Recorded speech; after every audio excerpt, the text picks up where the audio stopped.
From the In Nomine Core Rules.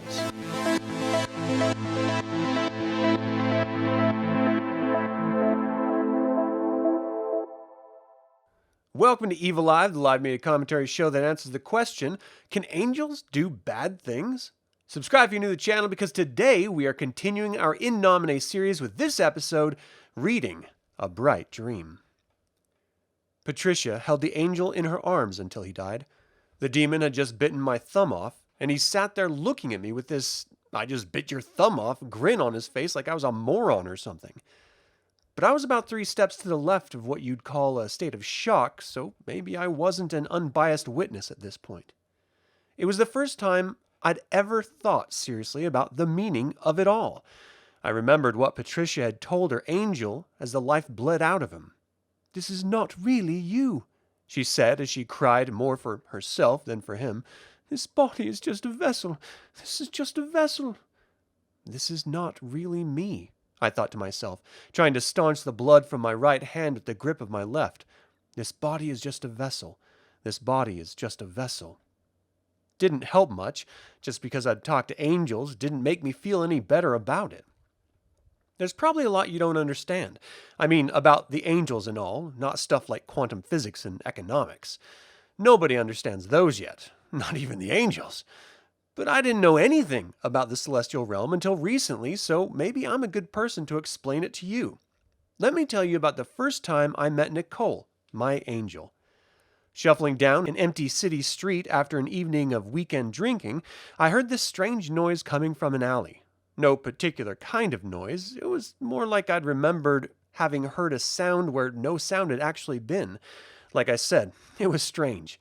Normally, I keep on walking when I pass an alleyway, no matter what I hear, but this time I was curious. It was only a few hours away from the midnight of my birthday, and I'd made a promise to take a few more chances this year.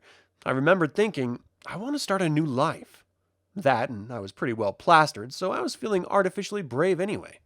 Standing halfway down the brick-lined alleyway, leaning against a misshapen brown dumpster that didn't look like it had been emptied this decade, was this beautiful blonde girl in a sparkling clean overcoat. Well, she looked like a girl. Really?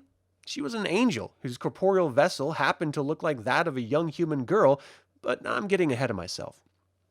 While I was staring at her, this guy darts out from the other side of the alley. I don't know if he'd been hiding in the garbage or what, but before I knew it, he was on me. And then, just as quickly, he was thrown back across the alley by some invisible force, knives spinning out of his hands as he hit the brick wall and slid down, landing face first on the pavement. The girl winced and dropped to one knee, like she had been punched in the gut, but quickly composed herself. "Look," the girl said tersely as she approached me, pausing briefly to pick up the 2 knives. "We don't have a lot of time here." "Who are you?" I demanded somewhat shakily. "Did you just take that guy out?" She was a tall girl, but she looked pretty wispy to me, not at all someone who could just pick up a guy and launch him across the alley, and certainly not from 20 feet away. "I'm an angel," she said. "You can call me Nicole. I took him out because he was going to kill you for the $8 in your wallet left over from the 10 you stole from your boss before going out drinking." That threw me. "What do you want?" I asked more calmly. I was a little drunk, but I wasn't going to just lose it in front of a stranger, especially if this was some elaborate con game. How did you... "I'm an angel," she said matter-of-factly. "I'll prove it to you in just a moment." By now, she was very close, so close I could smell her breath. Peppermint. "And that piece of shit at your feet, who's about to regain consciousness," she whispered into one ear, "he would have killed you if I hadn't stopped him. I took a chance saving your life. I changed your fate. I removed you from the Symphony, at least for now." The what? My world whirled at right angles to itself. "This Symphony," she repeated. Her voice grew musical and hypnotic. She leaned more closely, but without actually touching me. "It's what we angels call God's pattern of reality. The earth and everything on it is part of the Symphony. You see, angels aren't supposed to be on earth. We don't want to be here, most of us. It's just our job. But while a celestial being like me takes up space in the real world, I'm bumping into all sorts of atoms and spinning them all crazy from where they would have gone if I hadn't been there. Celestial intervention sets the symphony out of balance. It makes all sorts of complicated ripples.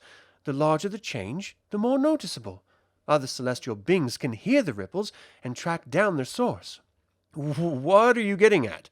I shivered, realizing that I was no longer merely standing close to her. I was paralyzed by her proximity. You're a human. You belong here on Earth. I'm an angel. I'm not supposed to be here messing things up even worse than they already are. Killing a human is one of the most dramatic changes anyone can make to the symphony. But you, as a human, can do things very simply that are very difficult for me. If you're quick and clever, no one will ever know. She pulled away from me and held out the mugger's knives. I took them. There's nothing I can say to convince you I'm an angel, she said, backing away slowly. There never is. But relax, empty your mind, and decide for yourself whether or not I'm telling the truth. Then I'm going to ask for a little favor. Her body began to unravel, not in pieces, but in a flurry of strips, like pages of sheet music falling from a conductor's hand. When her clothes and her flesh had been stripped away, only a dim glow remained in front of me.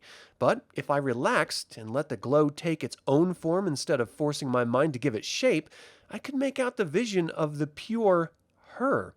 Smooth-skinned and wiry thin, with wings of light and eyes full of strength and passion and nobility. No one could ever have eyes like that. No human, at least. Her mouth bordered top and bottom by perfect purple lips, opened enough to let the soft tinkle of music escape. "Kill him," she sang, and so I did. I drained a few pints of the dead man's blood into the plastic sacks she'd brought. It never occurred to me to ask what they were for. I just saw them sitting on the ground, and I knew. I assumed she recorporealized while I set about my grim task, because there she was when I was through, standing in the darkness with her overcoat open to receive the precious pints. I certainly didn't feel like I'd just killed someone. It was a miracle no one had passed by. "So what now?" I asked. "I'm an angel," she said. "You can join me. Work with me if you want to." "That's it?" I asked, suddenly feeling more sober than I'd been my entire life. "All I have to do is say, 'I'm in,' and you'll be my guardian angel?" I thought back what she'd said, and rational thought returned. "You've removed me from the symphony. Wouldn't it screw with everything if I said no?" "Well," she said quietly, scrunching her eyebrows together, "I got what I needed, the blood of this wretch, so I suppose I could remove your memories from tonight. You'd probably assume you went to the bar, got drunk, and passed out. You wouldn't remember me. You wouldn't remember about the symphony or anything. And maybe tomorrow or maybe the next day the cops would get the knives in the mail, covered in blood, with your fingerprints on them." You know, I'd always heard the phrase, chills ran up my spine, but I'd never truly known what it meant until then. I also never knew guardian angels stooped to blackmail. I pulled a cigarette out of my jacket and lit it. "I mean, come on," she smiled, trying to make light of an obviously dark situation. "Right now, your life's at a dead end, and I mean that in the nicest way. But it's a dead end with potential. So, you could either help me out, or you can go on about your mundane life, however short it will probably be." I stared at the nameless body at my feet. Nicole extended one long leg from beneath her overcoat and with a single expert kick rolled it over into the garbage, where it would probably remain unnoticed until it started to smell. "And come on," she pointed out with a chuckle. "You can hardly claim it was self-defense. You drained his blood." That certainly put things in a different perspective. "Well," I said through a tight jaw, "you sure have made it sound like the safe thing to do." "It is. More importantly, it's the right thing to do." We stood in silence for a moment. "Of course, there is a downside," she added. "I knew it!" I shouted, tossing down my cigarette. "It's really not that big of a deal," she said. "Oh, what? Do you want my soul?" I shouted. "Only your help," she said calmly. "But when you work with us, you're no longer just part of the symphony, you're a performer in it, and you shouldn't do bad things, like stealing from your boss." "No bad things," I shot back. "Like, say, killing someone." "That was different," she snapped. "It served a purpose." Suddenly, Nicole's expression changed. She smiled, slapped me on the back, and let out a little laugh. Cheer up! Even though you're part of the armies of God, you're allowed to have fun, you know. I shuffled out of the alleyway, shell-shocked, rejoining the world.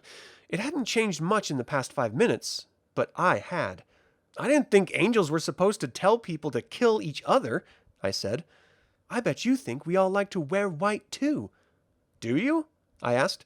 She grimaced, pulling her overcoat tight. There's nothing wrong with white, she said. Okay, I said, barely cracking a smile. I accept that you're an angel, and since I don't happen to have anything better to do, I suppose that the least I could do is hang out with you. Do you like to dance? Nicole laughed like a crystal chandelier dropping from the sky. You read my mind, she said. Lead the way. Here's something about angels. There's always something they forget to mention. Almost always. I've never had an angel actually lie to me, but there's always all sorts of important stuff that they just don't seem to think is very important until you start shouting and throwing things at them. We went to an early 80s new wave retro joint. My angel, that is Nicole, the spooky chick I had every reason to believe was an angel, said she liked that sort of thing. We danced for a couple hours, almost non-stop. It felt great to let my conscience fall away and allow my body to move to the rhythm, sweating out the fear I'd felt in the alley. Anyway, my brain started to return to normal, and I'd gotten to thinking about what might happen as her servant. I did bad things. After all, nobody's perfect, so I'd steal occasionally. It's never from anyone who doesn't deserve it. And maybe sometimes I lie. Big deal. Who doesn't? When we got tired, we left the dance floor and we pushed our way through the crowd. I asked her what would happen if I did bad things. Eventually, she said, bad things would happen to you. That's karma. I thought karma was a Buddhist thing. Aren't angels Christian? No more than the universe is Christian, she said. Karma is a universal thing. If you do bad things, eventually bad things will happen to you. I nodded. Karma is the symphony. Sure, she shrugged. I guess you could look at it that way. If you do bad things in the symphony, it echoes back on you. But working with you, an angel, you said I'm no longer trapped in the symphony. I'm a player in it. I have some control over it. She nodded. I'll teach you some things. Now that you're outside the symphony, you're already controlling it more than you imagine. But soon, you'll be able to do it consciously. Maybe I'll teach you some songs. Now, I've spent my entire life looking for loopholes. I'm not a slacker or anything, but loopholes make your life easier, and I thought I'd found a big one. But if I can control the symphony, I could prevent these bad things from happening to me. She smiled at me, wider than I'd seen her smile before. It wasn't a nice smile. It was the smile of a cat looking at a bird in an open, unattended cage. It's not that simple, she said slowly. In heaven, we look at everyone as an investment. We saved your life, so it'd be nice of you to help us further the general purpose of selflessness in the world. If you do bad, you're not helping us out, and we'd have to withdraw our support. My project would lose its funding. That's one way to look at it, she replied. And I wouldn't get to hang out with an angel anymore? More importantly, you wouldn't have the protection of an angel anymore.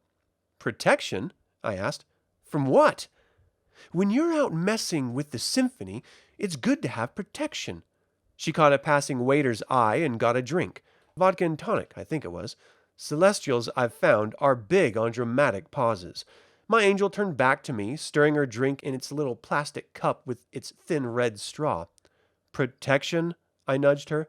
Yes, she said. Protection. Protection from what? She sipped from her drink, then one side of her mouth curled up in a little smirk. You're not going to like this, she said. I'm ready for it, I said, rubbing my palms down my jeans. Demons, she said. I didn't start screaming right away. I built up to it. First, I said, demons, back at her, just to make sure I heard right. Then, when she nodded, I said it again, but louder, just in case she didn't hear me right. She nodded again, and I said it louder, then shut up when I realized that even over the club's triple decibel sound system, people were starting to turn and look at me. By this time, Nicole had pulled me by a belt loop to another more quiet part of the club. Demons, I whispered. Demons, she said. You forgot to mention the demons part before, I pointed out. Hey, when you've got angels, you've got demons, she said. It's that simple. You make it sound like it's a big deal. Truth is, I seldom have to mess with demons. Demons, I said. Almost never. That didn't make me feel any better. So I should be scared of demons, but not too concerned? But if I can control the symphony, couldn't I avoid demons and still, maybe, not exactly do good things all the time? Nicole sighed, looking up at a far corner of the room and running a hand through her long blonde hair. Okay, she conceded. Okay, you don't have to do good things all the time. It wouldn't kill you, you know, but you don't have to help every old lady across the street or feed every starving child. Humans have to do things for themselves, so what's the point? We're just here to help things along. But you can't go around doing openly bad things, she finished. Because bad things would happen to me if I did. Bad things would happen, she said, sipping her drink. And I wouldn't be able to stop it. And you wouldn't be able to stop me, she said, and that ended the conversation. We left through a back door that no one seemed to be paying attention to. Nicole was careful to maneuver her white heels around the puddles of day-old rain that sat stagnating in the back alley. Why were you so hot to dance? I asked. It's one of the ways I regenerate essence, she said. Before I could open my mouth, she continued. Essence is the energy of the universe. Everything that lives generates essence, one way or another. You know how marathon runners talk about the runner's high? That's how these kind of people generate essence. Dancing works for me. We Celestials use essence to control the symphony, however we can. Remember when that guy flew away from you in the alley? I used essence to throw him. In fact, I used the last bit I had. Angels spend a lot of time in alleyways, I noted. Some do, she replied. I have a house. It has pink trim and a white picket fence. You'll like it. But going dancing gave me just enough essence to run a quick errand, so right now I'm going to drop you off with a friend of mine. No, great, I said. I just met you, and already I'm getting handed off like an annoying pet. You're only annoying when you act annoying, my angel chastised. I'll see you soon. She stopped at the mouth of the alleyway. Tell me when you see a purple car. You can't miss it. I did as requested, and within a few minutes, the ugliest, most horrendously, purple car I've ever seen crept around the corner. I signaled her, and she stepped out of the alley, flagging it down like you would a taxi. It stopped instantly, the smell of burnt rubber lingering in the air. The car's rear door opened, and Nicole pushed me toward it.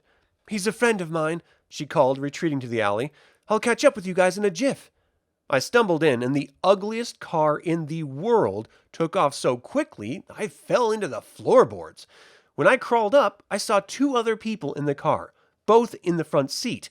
A woman was tied and gagged, but safely strapped in on the passenger side. The driver was a large man, and I mean large as in both muscular and fat, with red tufts of hair sticking out of the many holes in his worn leather jacket.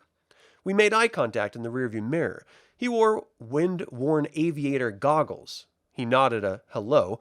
The girl and I made much more awkward eye contact as she squirmed around in her seat to get a better look at me. The driver gently but forcefully grabbed her bound hands and pushed them back into her lap, turning her back around. Hey, I said, waving, trying to break the ice. So, you're Nicole's new friend, the driver said. Yeah. The car was positively silent. How long have you worked with her? He asked. A couple hours, I said. Oh, hell! He shouted, slamming the heel of his hand against the steering wheel. Isn't there anyone with any experience nowadays?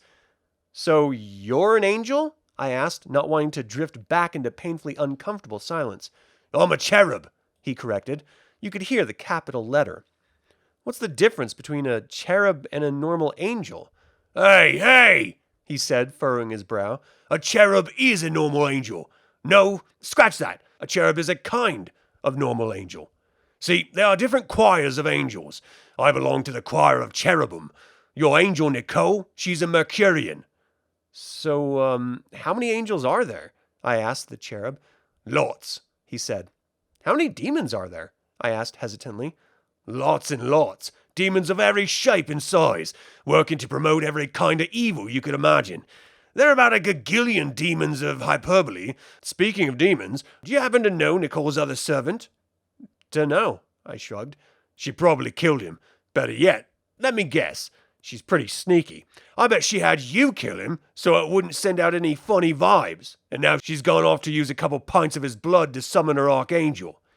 Just when I was getting to the point that I thought nothing would shock me anymore, blammo! She did! I shouted frantically. She did! She made me kill this guy, drain his blood, and then... Hang on! He shouted over me. I shut up. Nicole's old servant was a hardcore suckbrain, see? The boy blew our cover to a pair of demons who just about killed us. Why does she need the blood? You ever tried to get the attention of an Archangel? He asked sarcastically. Hey, it's a pain in the ass. Their minds are all over the place all the time. Even their favorite servants have to jump through hoops to get them to listen. In her Archangel's case, the blood of your betrayer, with a stylish little ritual, works nicely. So why couldn't I go with her? Wouldn't work, the cherub said. You remember when you were a kid and you'd get in trouble? That if you brought a friend home with you, your parents wouldn't yell at you as bad as they would if you were alone? I nodded. It works the opposite way with Archangels. So what are we doing here? We're the decoy, he said, rolling down his window to spit into the street. Inviting an Archangel to tea can make big ripples in the Symphony. So we're driving around, sending up little essence signal flares that say, I'm here, so the demons won't figure out what we're up to. I held my head in my hands and rocked it back and forth. If you don't mind, I said, could you back up a bit and tell me what's going on? I mean, the current plan of action? Nicole, she's uncovered this painting from, well, I want to say it's from the Middle Ages, but I don't remember good paint being around much back then. Let's just say it's old, and in the hands of an artist, a true artist, this particular painting can be used to trap a celestial. Trap? Yeah. If the celestial's in his presence, the artist can paint the demon, or I guess angel, into the image, trapping him inside there, undetectable until either someone else is painted in his place or a different artist paints over it, freeing the prisoner. Of course, both sides have been looking for it for a while. Private Japanese galleries, the Vatican basement, the usual places. Where'd she find it? I don't know, he said, but we've got it now. We're supposed to arrange a delivery, but the artist she'd set up to work on trapping our victim is, well, indisposed. Indisposed? Dead, actually. He overdosed this morning. Real suspicious-like. We suspect the diabolicals. The demons, I said. Yeah, your predecessor ratted on us. Hell, give me a brush, I said. I'm on it. No. It doesn't work for just anyone. You have to get an artist attuned to the painting, which takes a whole lot of time and effort, not to mention finding the right chump first. So what now? I asked. Where are we going? No place, he said. We're just driving around right now. Times like this, I wish I had some ophanim around. Ophanim? They're the Symphony's agents of motion. Each choir of angel has its own special way of perceiving the symphony, its own resonance with reality. Ophanim have the knack of motion. They never stop. If there's a way to carry on, they'll instinctively know what it is. Sounds cool. Yeah, it's useful. Mercurians like Nicole know all sorts of things about a person just by looking at him. What about you? I asked. What do you do? I'm a cherub. We protect things, like Patricia here. She's an important girl. The cherub patted his passenger's knee as we pulled up to a red light, but she stayed staring straight ahead. I'm attuned to her, see? Just like that artist was attuned to that painting. She's ignoring me right now, 'cause she knows it drives me crazy, but no matter where she goes or what she does, I'll know it, because that's my resonance. She's not going anywhere like that, he winced. Yeah, that's the problem. Times like this, when there's demons crawling around every door, you gotta take a few precautions. When I say I'm attuned to her, it's not just like I have some connection to her. It's that, literally, she's a part of me. He reached over with a fat, hairy hand and turned her face toward him. She violently whipped her head back and forth until he grabbed her jaw and held it tight. When their eyes met, she stopped struggling. I love her more than I love anything else in the whole symphony. And even though she hates me for doing this when things get a little tense, I have to. Why? If I didn't, and something happened to her, it'd destroy me. Literally. It's just the way we are.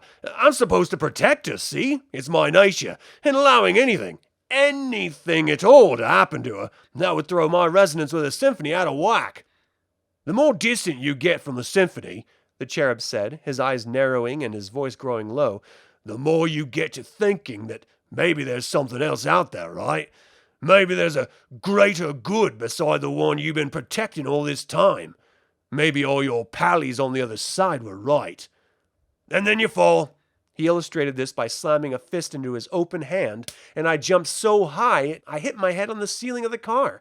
The cherub laughed. Patricia did too, coughing loudly through her gag. "But don't get all freaked out," he said, pulling away from the stoplight. "We've managed to stay away from the demon so far." And of course, it was just at that instant that the little red sports car slammed into us, spinning us across the street and into a telephone pole. Speak of the devil. When I gathered up my brains, the driver's seat was empty and Patricia looked pretty damn groggy. She had a nasty gash in her forehead, bleeding the way head wounds tend to bleed. I glanced out the window. The sports car, which looked surprisingly undamaged, was parked across the street.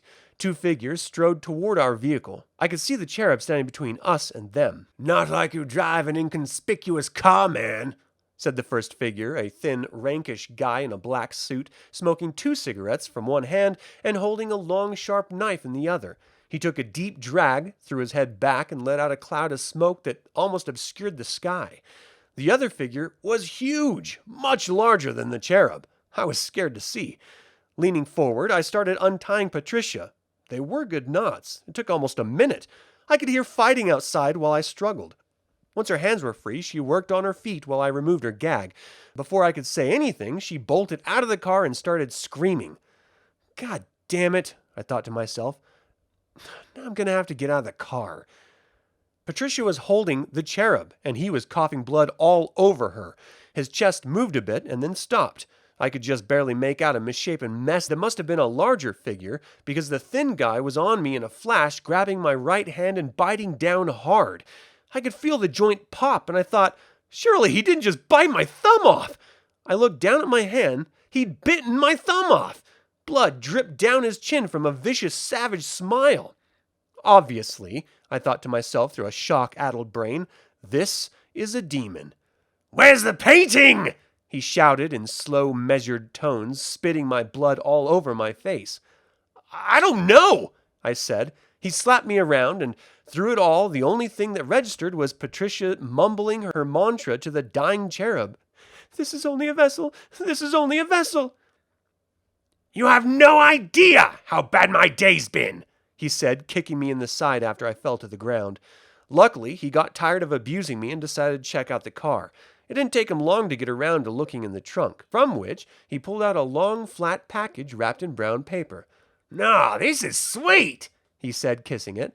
Even reclined on the pavement, I could see a big, bloody lip print on the package as the demon walked past me, like a love note from a demented girlfriend. He walked calmly to his car, put it in the passenger seat, and sped away, leaving Patricia and me shaking and sobbing. Just a few hours before, I kept thinking, I'd be happily drunk. A glowing shape appeared out of the night sky, drifting down to us. Nicole coalesced into her corporeal form, seething. "It's got the painting," Patricia told her between sobs. My angel picked me up, threw me into the cherub's car, and peeled away from the scene of carnage, leaving Patricia to cradle her angel's body like a modern-day Pieta. "Did Terrio fill you in?" she asked as we flew down the highway like a bat out of hell. I shook my head, still a little weak from blood loss. "Terrio," she prompted. "The cherub." "Yes," I nodded, shaking my head to stay awake. "Artist, archangel, choirs." "Good. I figured he'd give you the lowdown."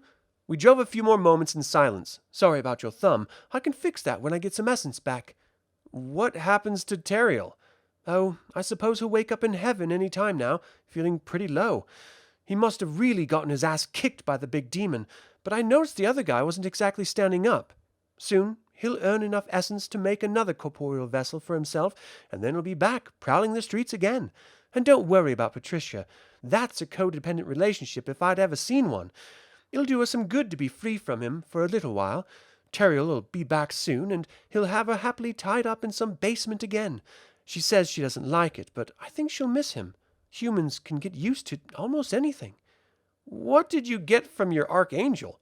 "A little time, and because I asked her nicely, she gave me back my itty-bitty gun." "Your what?" It's a tiny little pistol with a blessed chamber just large enough to hold a single holy bullet. It's not very accurate, but if you get a good enough shot off, you can take out a demon, if you're lucky. My archangel, Gabriel, took it away because she said I was relying on it too much. She gave it back to me for finding the rat in our little organization, my servant. We were both silent for a moment. I suppose Teriel told you about that too. I didn't say anything. Well, anyway, we've got that going for us, and only one more demon to hunt down, as far as anyone knows, but no more miracles tonight. I'm out of essence. Couldn't you have asked for more essence from your archangel?